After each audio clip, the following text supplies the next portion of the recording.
Creative Media. السلام علیکم ناظرین، آپ دیکھ رہے ہیں عام شہری یوٹیوب چینل۔ ہماری مزید ویڈیوز دیکھنے کے لیے چینل کو سبسکرائب کریں اور بیل آئیکن کا بٹن دبائیں۔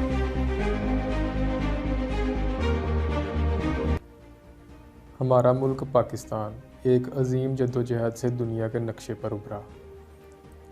پاکستان میں بسنے والے لوگوں کے آباء و اجداد اسے حاصل کرنے کے لیے کوشاں تھے، کیونکہ پاکستان کو بنانے کا مقصد اسلام کا نظام بتایا گیا تھا۔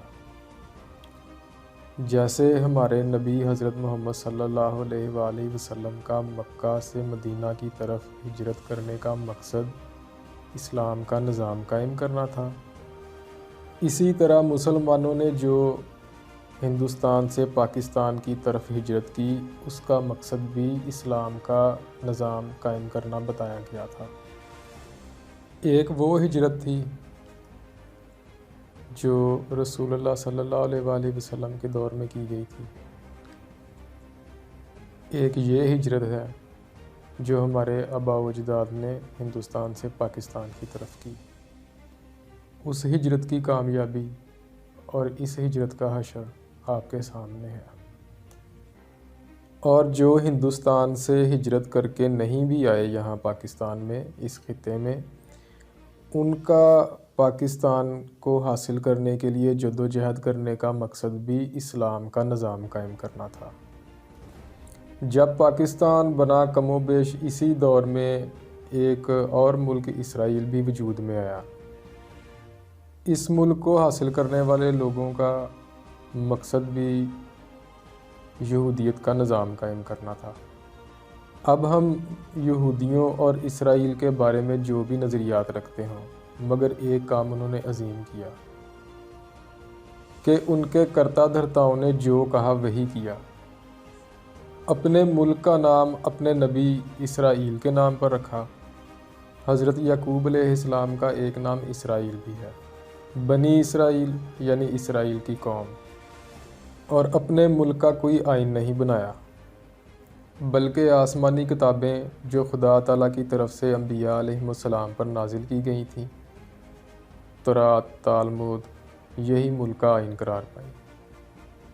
اور ایک بہت ہی چھوٹا سا ملک ہونے کے باوجود اس نے دنیا میں اپنی کامیابی ثابت کی ہے، یہاں تک کہ اس کے سب سے بڑے دشمن عرب بھی اب اسے تسلیم کرنے پر مجبور ہیں۔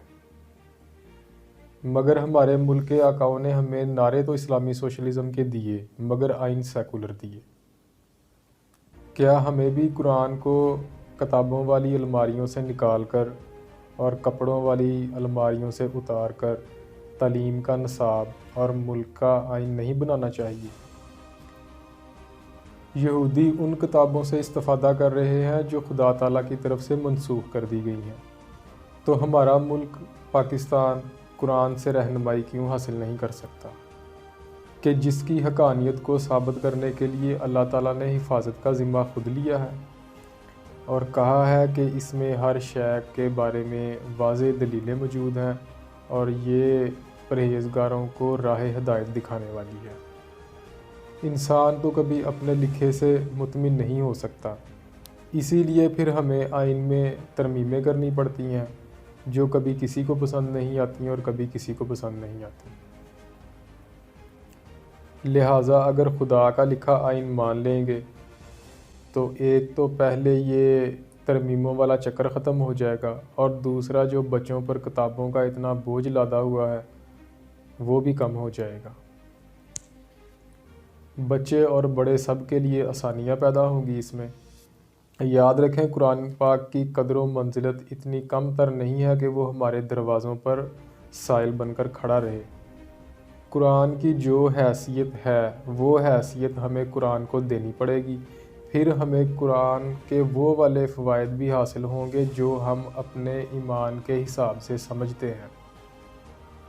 مگر جب تک ہم قرآن مجید کو ملک کا آئین نہیں بنائیں گے، اس کا صحیح درجہ، اس کی صحیح حیثیت اسے ہم نہیں دیں گے، قرآن ہماری عملی زندگیوں میں نہیں آئے گا اور ہمیں اس کی تلاوت کرنے کا بھی کوئی فائدہ نہیں ہوگا۔